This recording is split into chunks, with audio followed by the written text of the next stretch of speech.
Hey there, Exhale community. This is Aspen Baker, the founder and executive director of Exhale, and we're doing another Facebook Live. This time we have a very special guest, Pastor James Hopkins. He is the pastor of the Lakeshore Avenue Baptist Church in Oakland, and he's been the pastor there since 1989. So we're really excited to have him here to talk a little bit about pro-voice and about abortion and everything that's happened since Donald Trump was elected president. So thank you so much for being here. It's good to be here. Great. I want to also say it's pouring down rain here in Oakland, and Pastor Jim has braved the storm to come here. So A real trooper. so he's a real trooper.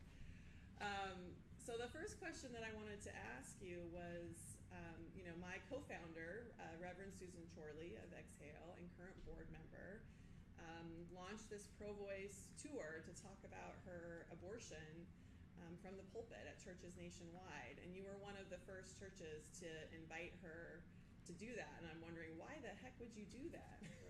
Well, why did you want to have Susan come talk to your church? Well, we were very happy to do it. One, I had known Susan over the years and had great respect. Colleague Allison Tanner knew her very well, and we're very confident in her pulpit abilities, which matters. And then her story and the topic of abortion touches every congregation. It touches, I don't know, every family, but it touches a lot of families and a lot of people. And to talk about it honestly in the context of faith and care is very important. Did you have some hopes for what would happen when she came, or some fears about what might happen? There was a little apprehension when anytime you have a guest, but anytime you have a guest that's talking about a topic that is a little bit controversial, how's this going to play out? How are people going to respond? So some apprehension. We had some folks saying, yeah, we really need to talk about abortion. And some folks say, oh, that's not a fitting topic for church. So there's a little apprehension, but by and large, trusted her and trusted that the Spirit would work with the topic we still want. So why is it important?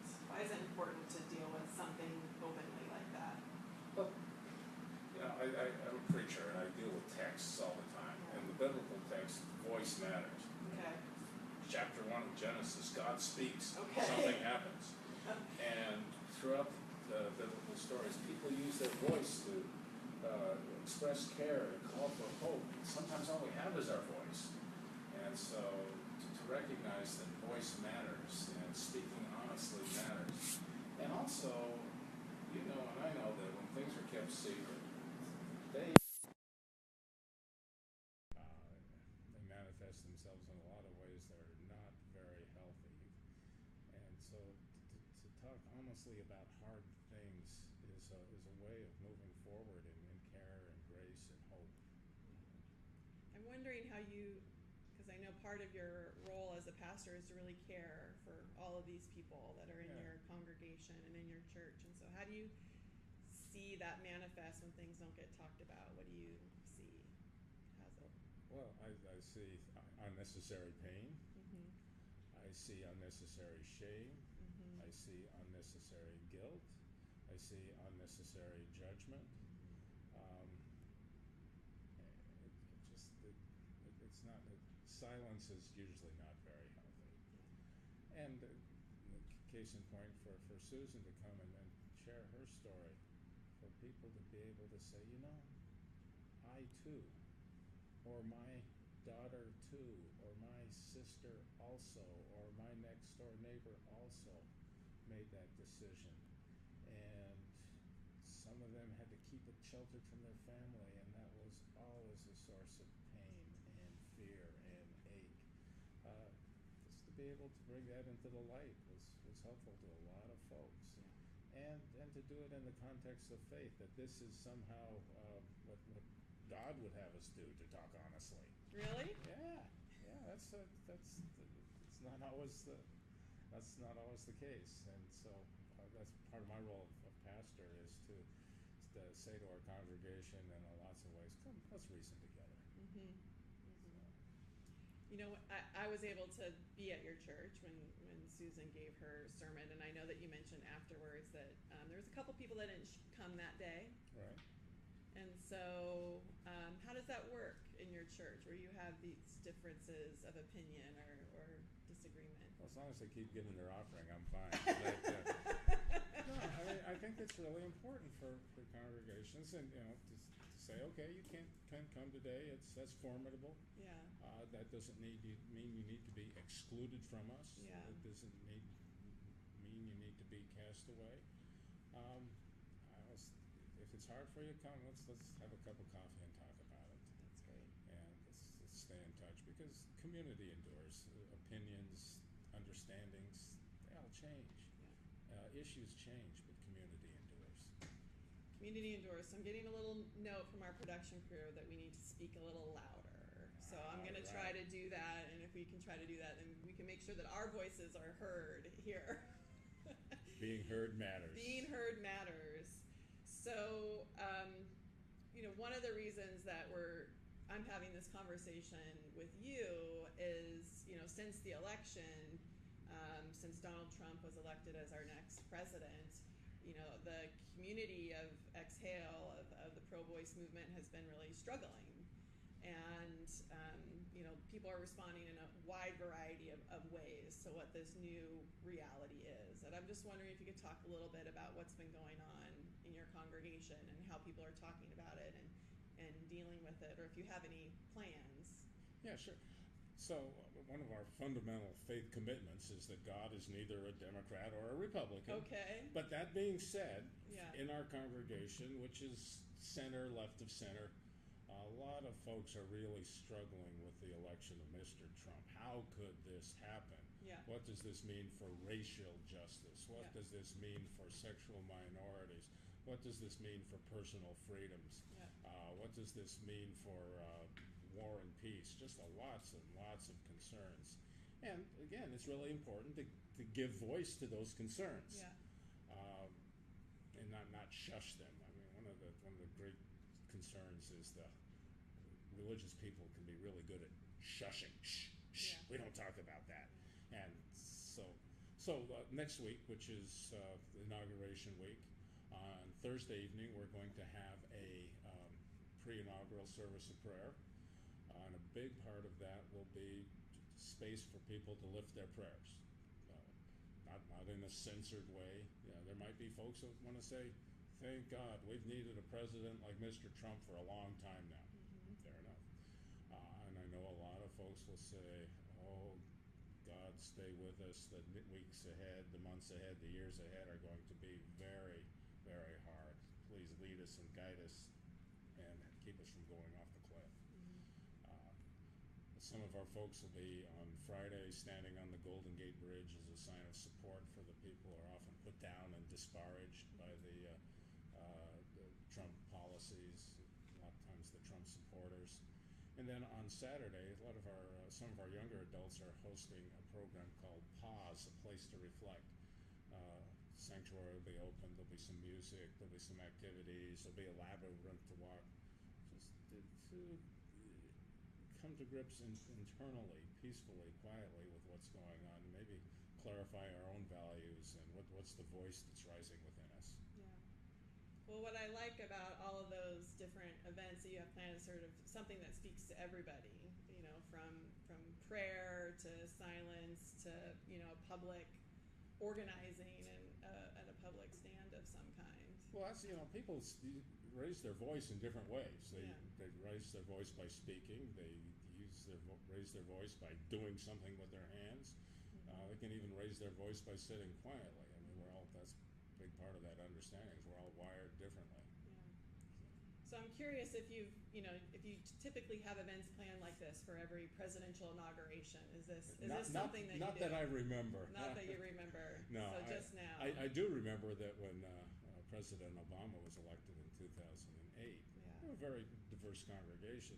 That was a cause for great celebration. An African American president. I didn't think I'd live to see this day. But generally, we don't have anything specific. Maybe the Sunday beforehand.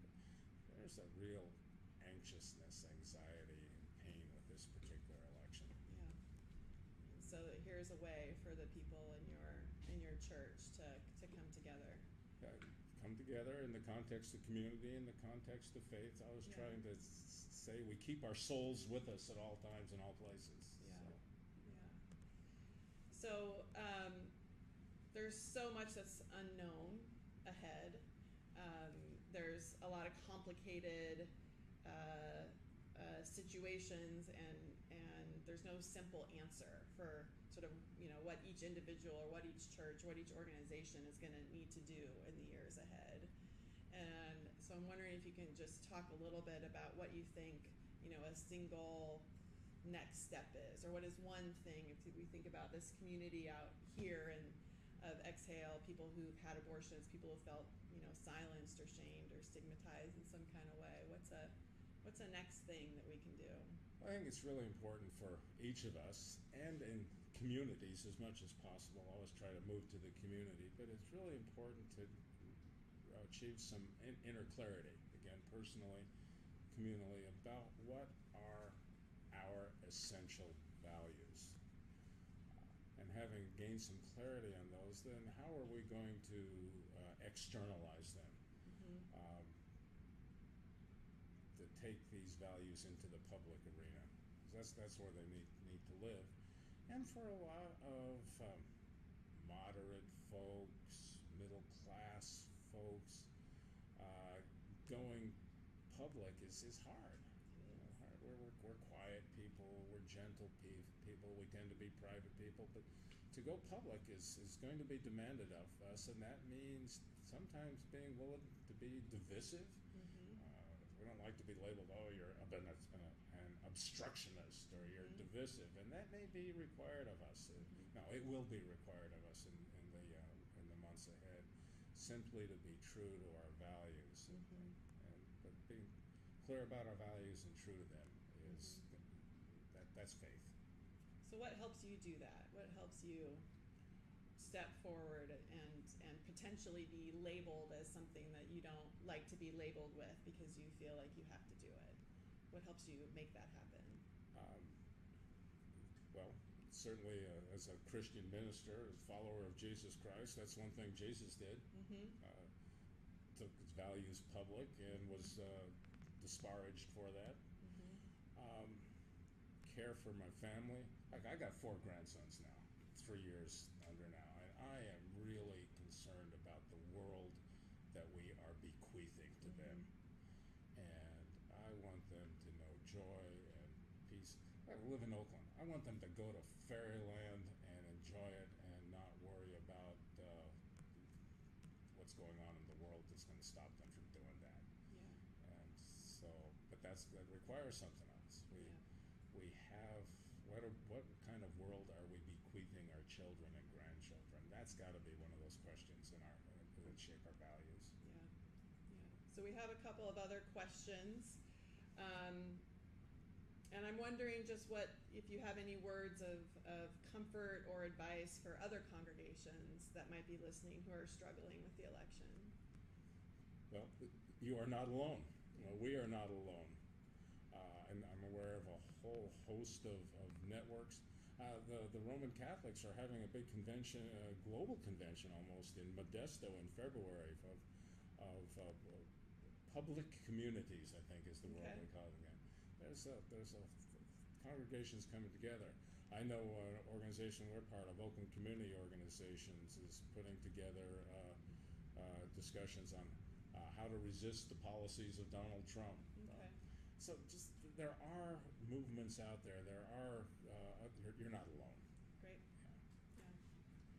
Well, thank you so much for being here. It was a real honor, and I really loved hearing your perspective. And I'm so moved by the way that you really hold space for people in your congregation, and your willingness to have difficult conversations, and your willingness to have different ideas, be present, and the idea of community endures.